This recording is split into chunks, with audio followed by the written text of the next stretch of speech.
各位弟兄姐妹，大家平安。我们要开始今天的共读，请木宣执事来带领我们大家做开始的祷告。好，我们一起来祷告。亲爱的神，主耶稣，我们满心的感谢赞美你，感谢你让我们在每天晚上可以有这段时间安静下心来，一起来攻读你的话语。求主耶稣帮助我们，让我们求主耶稣你借由陈牧师的口，让我们可以明白，你经节后面背后的意思，也让我们可以从你经节背后感受到你美好的旨意。谢谢主耶稣，求主耶稣你保守我们以下时间，我们将满心的感谢祷告奉靠圣名祈求，阿们。谢谢。在昨天的经文当中，我们有提到关于大卫和所罗门建造圣殿的时间序。在这时间序当中，我们可以看到撒母耳记下一直到列王记上的这段记载，来对照的就是我们现在在读的历代志上的17章，然后到23章，然后从23章到历代志上29章结束。那还会记载到历代志下的第1章，然后再跳到第7章。在这样的当中，我们可以看到，就是大卫他要建造圣殿，到这个圣殿最后完成奉献的过程是经历相当长的时间，而大卫也花了相当的心血在这边来预备。昨天提到了23章，提到大卫第一次设立所罗门做王好，那数点支派。那29章的时候会再记载第2次。好，那为什么会有2次？那只有历代志有这样的记录，在列王记是没有看到的，还有撒母耳记下是没有看到的。好，这是历代志特别记载的地方。那还有就是昨天我们也看到大卫他来数点这些利未人，透过这些利未人总共有38000人，然后分配他们的工作在4个方面：管理圣殿、做官长、审判官，然后做圣殿的守卫的门口的守卫。还有4000人做诗班来颂赞乐器音乐的侍奉那这都是我们在昨天的经文里面所读到的。那我们今天要继续读的经文是在24章，24章一直到26章的结束是关于这个历代志最后一段关于这些名字的介绍。好，那我们从一开始看到的族谱，好，那到24章，走到26章。那这些再次把这些人的名单来做整理。好，那24章的前面1到19节是讲到，在大卫设立利未人当中的祭司就是亚伦的后裔，把这些亚伦的后裔呢，在大卫的时代来分派有成24个班次，都是用抽签的方式来举行。那24章的20节呢，一直到26章，好，那讲了几件事情今天会继续看到，就是在利未人当中也用抽签的方式，哥辖的子孙来分班，然后再来是米拉利的子孙，好来分班次。好，那我们就没有看到这个格顺的子孙，好就没有看到。那再来25章，然后26章，好，那到这一段的结束，好，就是都是关于利未人，所以24章到26章是讲到祭司还有利未人在大卫他的分派的工作当中。那怎么样来进行？好，那这是我们今天要共读的部分。好，那么就先来读今天的经文。好，今天的经文是历代志上的24章。那么先请木宣来带我们读第24章的第1节到第6节。亚伦的后代分成好几组。亚伦有4个儿子：拿达、亚比户、以利亚撒、以他玛。拿达和亚比户比他们的父亲先死，没有后代，因此他们的弟弟以利亚撒和以他玛做了祭司。大卫按照亚伦后代的职责，把他们分成下列数组：由以利亚撒的后代撒都和以他玛的后代亚希米勒协助大卫处理这事。以利亚撒后代的男性族长比以他玛的多，因此以利亚撒的后代分成16组，以他玛的后代分成8组，但是他们的工作是以抽签的方式分配的，因为以利亚撒和以他玛后代都有人做圣所事务和灵性生活的领导者。以利亚撒和以他玛的后代轮流抽签，那时利未人拿但业的儿子示玛雅书记替他们登记。王和王的臣仆萨都祭司亚比亚他的儿子亚西米勒，祭司家族和利未家族的族长做证人。好，谢谢。好，那在24章介绍的就是在大卫的时代，大卫为所罗门预备建造圣殿的时候，他也把这些祭司的职务，甚至名单都是在大卫的手中。好，虽然昨天23章已经是设立儿子所罗门做王了，但是在23章后面继续讲到，还是以大卫来担任这个所有的安排。好，那我们继续看到29章，这些都是大卫在做事情。所以即便所罗门已经好像被大卫高作王，但是这些事情其实都是在大卫手中来办成。首先来看到就是亚伦的后代，那亚伦是亚当算下来的第26代，所以亚伦的儿子拿达、亚比户有4个，但是前面的2个哥哥呢，在利未记的第10章，就是他们在献祭的时候呢，用反火，就是没有按照上帝的吩咐来点这个火炉把火放在香炉里面，所以呢，上帝呢就用火把这2个儿子，把亚伦的这个前面2个儿子用火来吞灭，他们就死在上帝的面前。好，所以这里第1节在讲到就是第2节，就是拿达亚比户呢比他的爸爸亚伦先死，是因为服事的关系。但历代志应该知道，这些作者都知道利未记的故事，所以没有再去强调。那后面讲到呢，这个后面讲到就是后面2个弟弟以利亚撒、以他玛，那他们就是担任祭司的职分还有前面那2个哥哥应该都是很年轻，可能还没有结婚，或是结婚还没有儿子，所以没有传后。所以亚伦的后面2个儿子老3、老4，那他们继续的战兢兢的侍奉，所以就从亚伦的后面2个儿子来传。那第3节提到呢，大卫王按照亚伦的后代职责，把他们分成下列数族那以利亚撒是老3，然后以他玛是老4。那他们就是由老3的后代叫做撒都，老4的后代叫亚西米勒，来协助处理这些祭司献祭的部分。好，那从第4节，那一直到第4节就讲到这2个兄弟呢，他们的后代子孙有分成16个族长跟8个族长。那因为人数的分配的不平均，但是呢，大卫就第5节用抽签的方式他们是用抽签的方式来分配，那16加8是24，所以这些的祭司呢，总共就是分成24个职位来进行，24个班次来进行。那这些工作里面包括什么呢？我们再继续看第6节，有负责做圣所事务，圣所事务就是做圣所的管理，或是灵性生活的领导者。这个现代中文译本的翻译翻得非常的现代做灵性生活的领导者。然后呢，其他的呢，还有做他们书记，就是替他们登记，做书记替他们登记。然后呢，也有做王的臣仆祭司，然后对不起，是由这些工作呢，是由王的臣仆，就是王的大臣，还有撒都祭司，还有亚比亚他的儿子亚西米勒祭司家族、利未家族的族长，来公开的抽签作证，怎么样来分配这个工作？好，那么就来读这个抽签的结果，第7节到第19节。24组分配的职务次序如下：1. 耶和雅利；2. 耶大雅；3. 哈林；4. 梭林；5. 马基亚；6. 米亚明；7.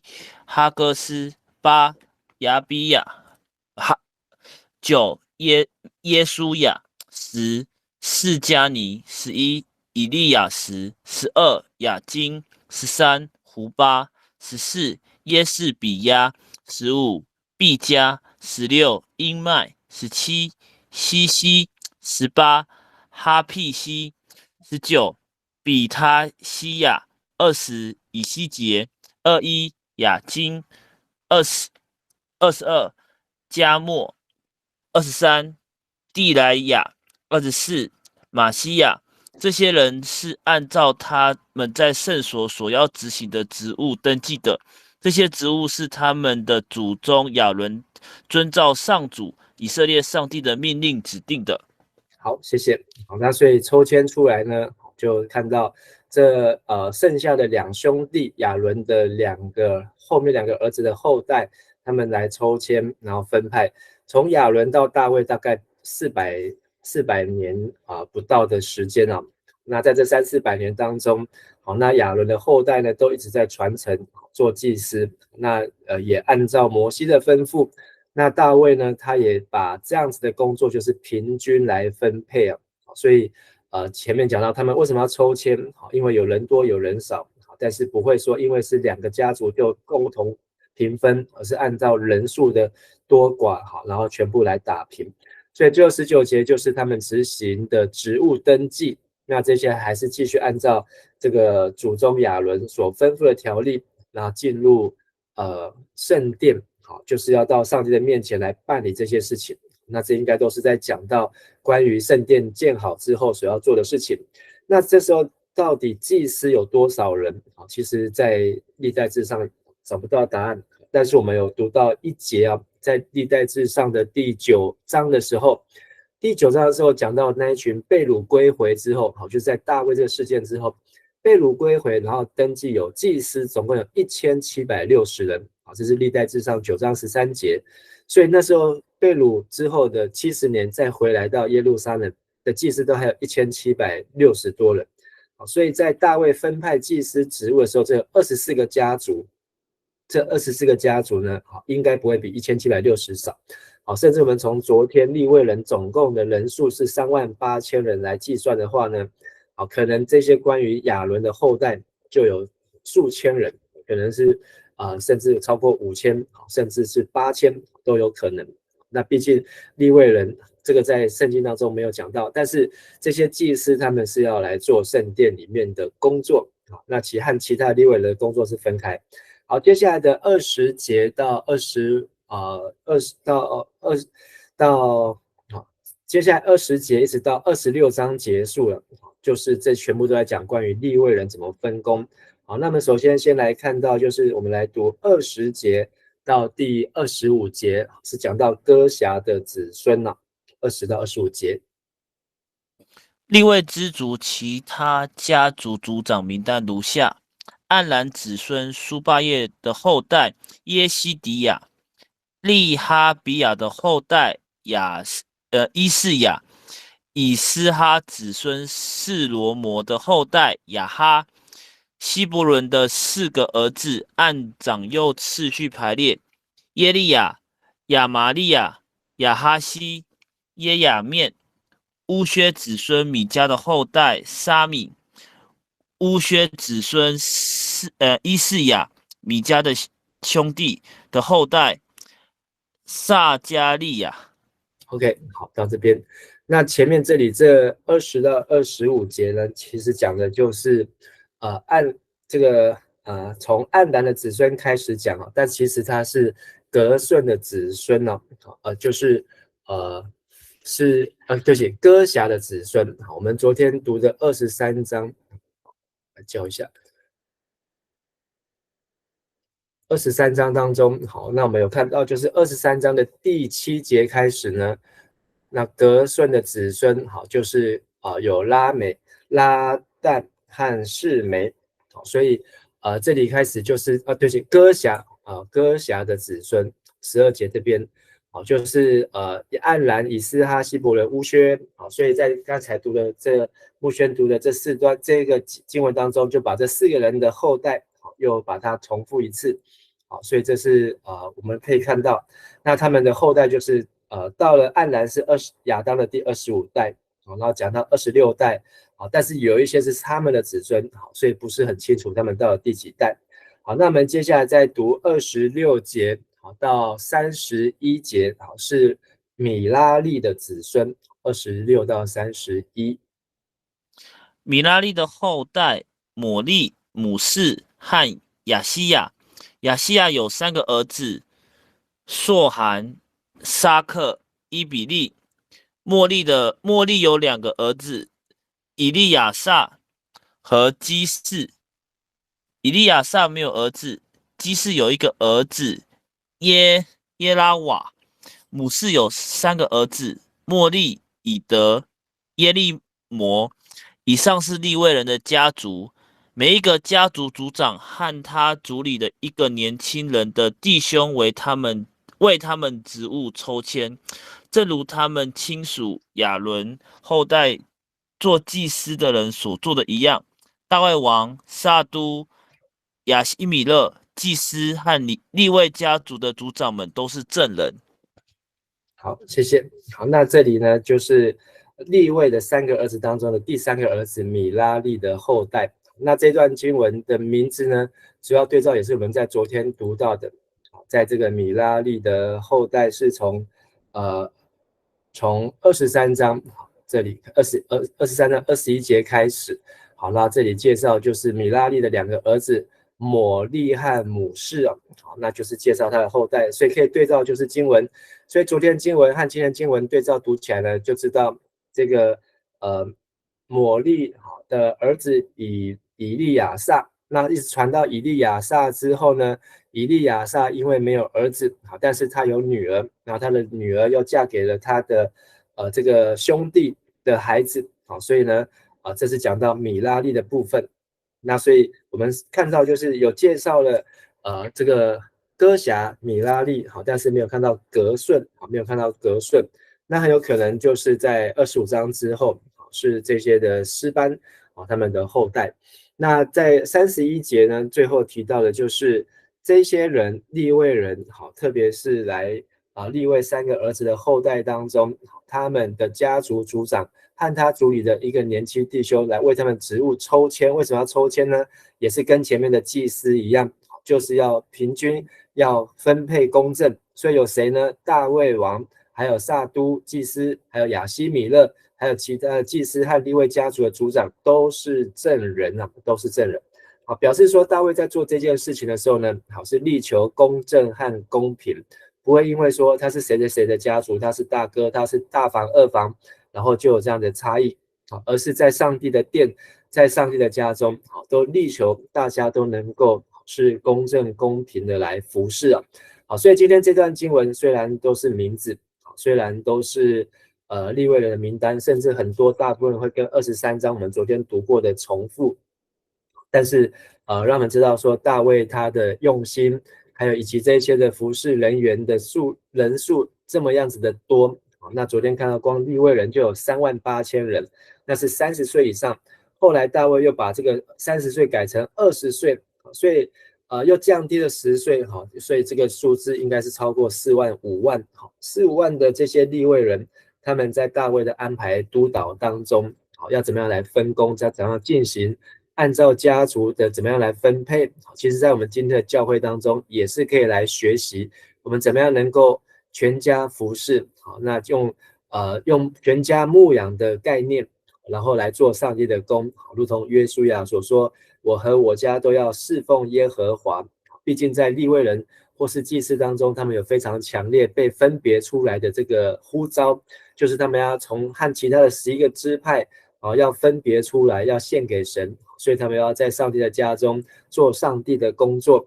那所以大卫他也让这些的上帝的家中的工作，而不要有这些的落差，也不要有这样子的比较，而是大家都要能够来平分。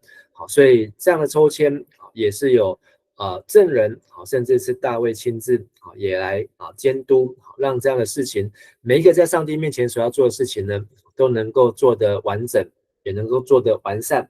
再来就是我们在看到在教会当中，我们做教会的圣工，那在今日教会，我们要学习分工，学习分配，而不要有一些人都没有事情做有一些人就是做的要死不活台语说做个劳官，养个劳暖，就是这个表示是工作没有分配到完善。那大卫在追求平等的公平的当中，或许用抽签的方式，那因为毕竟有好几万人是需要管理，至少祭司就有数千人，利未人有好几万人，这么多的人要怎么样每个人都有各尽其职这是非常的不容易。那在我们今天的教会，虽然只有几百人，但几百人当中，我们能够做到让几百的人都能够有工作可做，这已经对我们来讲就是今天的挑战，今天困难的地方。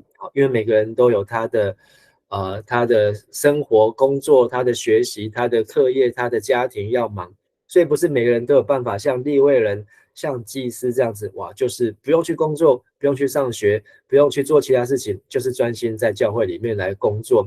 所以我们如何让教会的工作能够分别为圣，从分别为圣的人当中，特别就是被呼召的人当中，而他们都能够同工好，然后同酬好，然后不要有比较或是有这样子的差别好，然后在服事当中就心生不满啊。好像这也是这一章留给我们许多可以思考和学习的地方。好，我们今天就分享到这边，我们一起来祷告。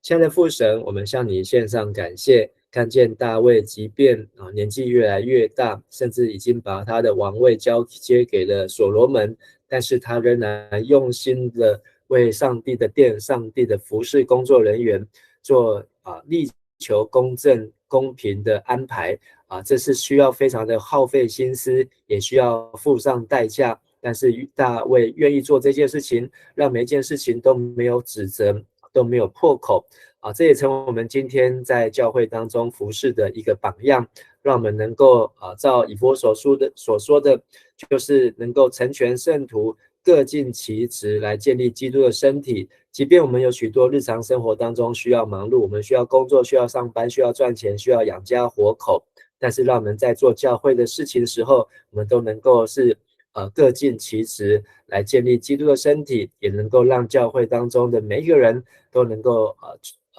全家服事，都能够来参与在服事当中来领受上帝的祝福。也祝福我们在今天经文当中的领受，还有默想，还有反省。我们这样祷告祈求，奉靠主耶稣基督的名求，阿们。感谢大家，大家平安。谢谢牧师，谢谢牧师。